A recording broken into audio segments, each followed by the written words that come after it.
10,000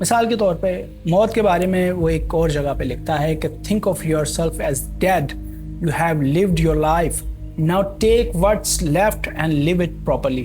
یعنی اس کے نزدیک موت کو یاد رکھنا جو ہے وہ مایوسی نہیں بلکہ بامقصد زندگی کا ذریعہ ہے. اسی طرح جو ہے تیسرا موضوع وہ ہے رکاوٹیں ہی ترقی کا ذریعہ ہے. اکثر لوگ مشکلات کو جو ہے وہ بدقسمتی سمجھتے ہیں. مارکس اوریلیس جو ہے وہ اس کے بالکل جو ہے وہ اپوزٹ سوچتا تھا. اکثر لوگوں کو جو ہے زندگی میں کوئی بھی ان کا مقصد ہوگا تو آپ کہتے ہوئے سنیں گے کہ میں نے اس وجہ سے جو ہے یہ کام نہیں کیا. میرا زندگی میں کوئی بھی ڈریم ہو تو میں اس کو اچیو نہیں کر پایا تو میں رکاوٹوں کو گنانا جو ہے وہ شروع کر دیتا ہوں. لیکن مارکس اوریلیس اس کے بالکل اپوزٹ سوچتا ہے.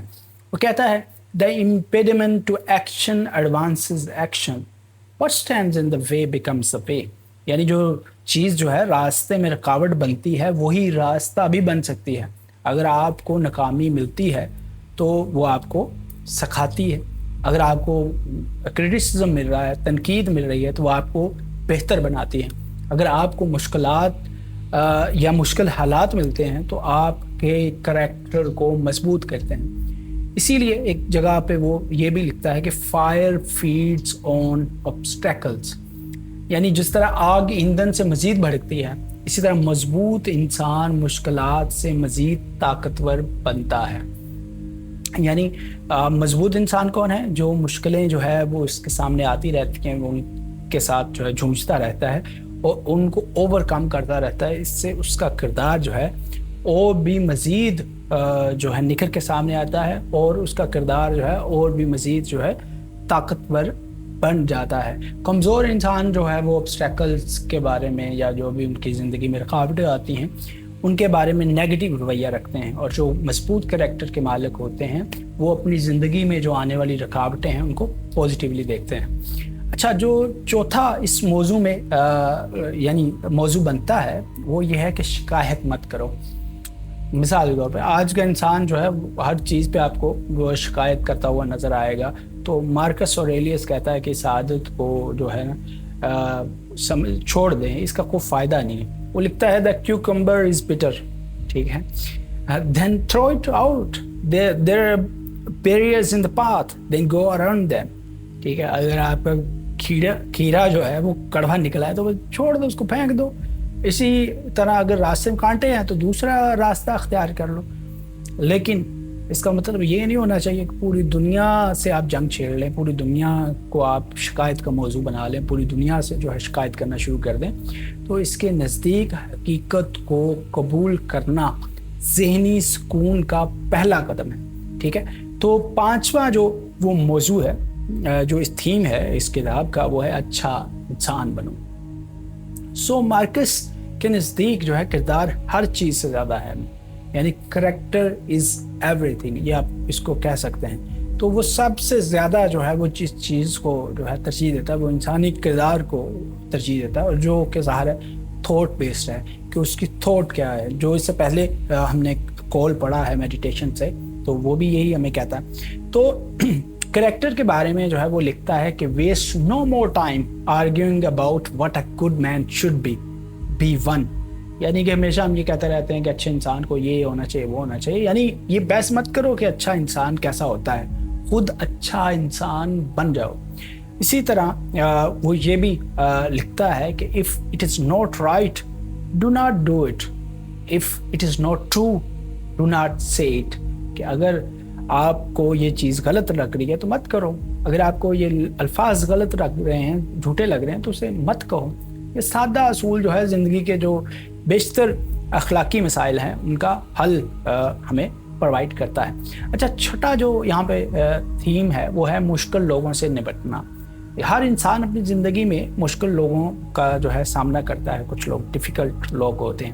تو مارکس جو ہے ہر صبح وہ خود کو یہ یاد دلا کے اٹھتا ہے، صبح صبح وہ خود کو یہ کہتا ہے کہ آج جو ہے نا تمہیں کن کن لوگوں سے آج تمہارا جو ہے سامنا ہو سکتا ہے، تاکہ آپ کے ذہن میں پہلے سے یہ بات چل رہی ہو اور آپ سرپرائز نہ ہو، آپ کسی ٹراما میں نہ جائیں. آپ کو پتہ ہو کہ یہ دنیا کس طرح فرق کرتی ہے اور دنیا میں کس کس طرح کے جو ہے لوگ اس دنیا میں بستے ہیں تو آپ کے لیے دنیا آسان ہو جائے گی. مثال کے طور پر وہ کہتا ہے کہ when you wake up in the morning, tell yourself, the people I deal with today will be meddling, ungrateful, arrogant, dishonest, jealous and surly.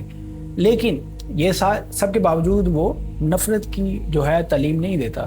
ٹھیک ہے, وہ یہ نہیں کہتا کہ آپ ان سے نفرت کرنا شروع کریں, بلکہ وہ کہتا ہے the best revenge is not to be like your enemy. ٹھیک ہے, بہترین بدلہ یہ ہے کہ آپ اپنے دشمن کی طرح مت ہو جائیں. ٹھیک ہے, آپ اس جیسے نہ بنیں. اگر آپ نے انتقام لیتے ہوئے آپ بھی اس جیسے بن گئے تو پھر آپ میں اور اس میں کیا جو ہے فرق رہ جائے گا. تو یہ ایک ٹریپ بن جاتا ہے بعض اوقات دشمن سے لڑنے میں بھی.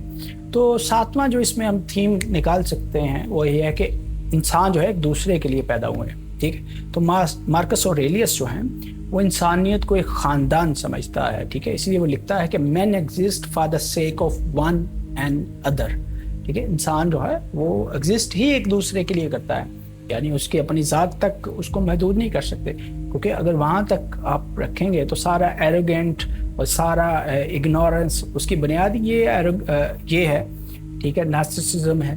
تو آپ اگر خود اپنے بارے میں سوچتے رہیں گے, دوسرے کے بارے میں نہیں سوچیں گے, تو یہ تو کوئی بھی کسی بھی تہذیب میں کسی بھی روایت میں اس کو ایک اچھا عمل کے طور پہ نہیں سمجھا گیا. وہ اس کے بارے میں لکھتا ہے کہ we were born to work together like feet, hands and eyes, کہ جس طرح ہماری آنکھیں, ہمارے پاؤں, یہ سب کچھ کوریلیٹ کر کے چلتے ہیں, تو ایسے ہی ہم بنائے گئے ہیں. تو اس کے نزدیک حقیقی کامیابی صرف ذاتی فائدے میں نہیں بلکہ دوسروں کی خدمت میں ہے. اس لیے وہ ایک اور مقام پہ لکھتا ہے کہ what brings no benefit to the hive brings none to the bee. اس کا مطلب یہ ہے کہ ہمیں کولیکٹیولی فائدہ سوچنا پڑے گا. انڈیویجولی فائدہ جو ہے ہم حاصل کر کے جو ہے وہ ایک اچھا معاشرہ جو ہے نہیں بنا سکتے. آٹھواں تھیم جو ہے جو اس کتاب سے ہم بنا سکتے ہیں وہ ہے کہ حال میں جینا سیکھو, یعنی پریزنٹ میں. تو مارکس یہ سمجھتا ہے کہ اکثر لوگ ماضی کے افسوس اور مستقبل کے خوف میں اپنی زندگی ضائع کر دیتے ہیں. وہ لکھتا ہے کہ confine yourself to the present, کہ جتنا ہو سکے جتنا ممکن ہو خود کو پریزنٹ کے ساتھ الائن کر کے رکھو. ٹھیک ہے, حال میں رہنا جو ہے وہ سیکھو. ٹھیک ہے, اور ماضی کے پچھتاوے یا مستقبل کے اندیشوں میں ہی نہ پڑے رہو. ٹھیک ہے, جتنا آپ پریزنٹ کے ساتھ الائن ہوں گے اتنا ہی آپ الائیو ہوں گے, اتنا ہی آپ کو زندگی محسوس ہوگی, اتنے ہی آپ زندہ شخصیت کے طور پہ جو ہے وہ ابھر کے سامنے آئیں گے. کیونکہ ماضی اور مستقبل جو ہے ہماری شخصیت کو جو ہے دوہرا پن اس کے اندر پیدا کر دیتا ہے. تو اس لیے مارکس لکھتا ہے کہ do every act of your life as though it were the very last act of your life. یعنی ہر کام کو اس طرح کرو کہ یہ میری زندگی کا آخری کام ہے, یہ آخری عمل ہے. ٹھیک ہے, یعنی حال پر توجہ دینے کے لیے وہ یہ سب کچھ لکھ رہا ہے. اسی لمحے کو جو ہے وہ ضائع نہ کرو, یعنی پریزنٹ کو تم ضائع نہ کرو. اور جو نواں تھیم ہے اس کتاب کا وہ سمجھ لے کہ تقدیر کو قبول کرو. ٹھیک ہے, تو اسٹوئک فلسفے کی جو اہم تعلیم ہے جو کہ اس کتاب میں بھی ہمیں نمایاں طور پہ نظر آتی ہے وہ ہے اپنے فیتھ کو قبول کرنا. تو مارکس لکھتا ہے accept whatever come to you woven in the pattern of your destiny. تمہارے تقدیر میں یعنی کہ تمہارے سامنے جو کچھ بھی تمہیں پیش آ رہا ہے اس کو قبول کرو. اس کا مطلب یہ نہیں کہ انسان جو ہے وہ کوشش چھوڑ دے, یہ مطلب نہیں ہے, بلکہ مطلب یہ ہے کہ پوری کوشش کرنے کے بعد جو نتیجہ آئے اسے سکون کے ساتھ قبول کرو. یعنی اس پہ پھر تذبذب اور انزائٹی اور ڈپریشن اور یہ سب کچھ جو ہے وہ نہیں ہونا چاہیے. آپ نے کوشش کر لی, آپ اس کے انجام کو جو ہے وہ برآمد نہیں کر پائے تو بس پہ سکون کریں. آپ کو یہ تسلی ہونی چاہیے کہ میں نے اپنی طرف سے پوری کوشش کر لی, میں نے ایمانداری کے ساتھ کام کیا, اس کا رزلٹ جو ہے میرے حق میں نہیں نکلا, تو بس چھوڑ دیں آپ اسے, اب کیا کر سکتے ہیں. تو 10واں جو تھیم ہے وہ پاور کے بارے میں. تو مارکس اوریلیس کا یقین تھا کہ ہر انسان کے اندر جو ہے ایک عظیم جو طاقت ہے وہ چھپی ہوئی ہے. ٹھیک ہے, وہ لکھتا ہے کہ look well into yourself, there is a source of strength which will always spring up if you will always look. کہ جب بھی تم اپنے اندر دیکھو گے تو اس طاقت کو پا لے. تو آج کی دنیا میں لوگ خوشی کو باہر یا طاقت باہر تلاش کرتے ہیں, مطلب دولت میں, شہرت میں, مطلب سوشل میڈیا کی جو آج کل چل رہی ہے اس کی مقبولیت میں جو ہے انسان خود کو دیکھتا ہے، لیکن مارکس کے مطابق اصل طاقت انسان کے اندر موجود ہے، اصل جو اسٹرینتھ ہے وہ انسان کے اندر ہے، اس کے باطن میں ہے، تو اس کو وہاں پہ جھانکنا چاہیے، اس کو جو انر اسٹرینتھ جسے ہم کہہ سکتے ہیں وہ اس کو وہیں پہ ملے گی، وہ ایکسٹرنل میں نہیں ملے گی۔ تو مارکس اوریلیس کا سمجھ لیں آخر میں میں کوئی ایک ایسا قول پیش کرنا چاہتا ہوں آپ کے سامنے، جو پوری اس کی یہ جو کتاب ہے میڈیٹیشن جو ہے، یہ اس کا پورا یعنی کہ خلاصہ سمجھ لیجئے کہ آپ اس ایک کول میں ہم سمو سکتے ہیں، اور پورا جو اسٹوئک فلسفی کا جو اہم شخصیت ہے مارکس اوریلیس، اور ان کی جو اہم کتاب ہے میڈیٹیشن، تو پورا تھیم جو ہے ہم اس کول میں سمجھ سکتے ہیں۔ وہ کول کیا ہے کہ the universe is change, our life is what our thoughts make it, یعنی کہ کائنات جو ہے مسلسل تبدیلی کا نام ہے، یہ چلتی جا رہی ہے، تبدیل ہوتی جا رہی ہے، تو کائنات مسلسل جو ہے تبدیلی کا نام ہے۔ تو life is what our thoughts make it, ٹھیک ہے، جو ہمارے خیالات اس کو بناتے ہیں۔ لوگ بدلیں گے، حالات بدلیں گے، دولت آئے گی اور دولت جائے گی، شہرت بھی ختم ہو جائے گی، شہرت آئے گی بھی، ٹھیک ہے۔ اسی طرح آپ کی زندگی میں جو بھی اس طرح کی چیزیں ہیں وہ آتی جاتی رہیں گی، ٹھیک ہے، لیکن ایک چیز ہمیشہ کے لیے آپ کے اختیار میں رہے گا، آپ کا ذہن، اور یہی مارکس اوریلیس کا سب سے بڑا پیغام ہے، کوئی خوشی باہر نہیں اندر ہے، دوسروں پہ حکومت کرنے میں نہیں، خود پر حکومت کرنے میں ہے۔ اور سب سے بڑی سلطنت جو ہے وہ روم نہیں ہے جس کا وہ بادشاہ تھا، بلکہ سب سے بڑی سلطنت جو ہے اپنا نفس ہے۔ اگر آپ اس پہ حاکم بن گئے تو آپ پوری دنیا پہ حاکم بن سکتے ہیں۔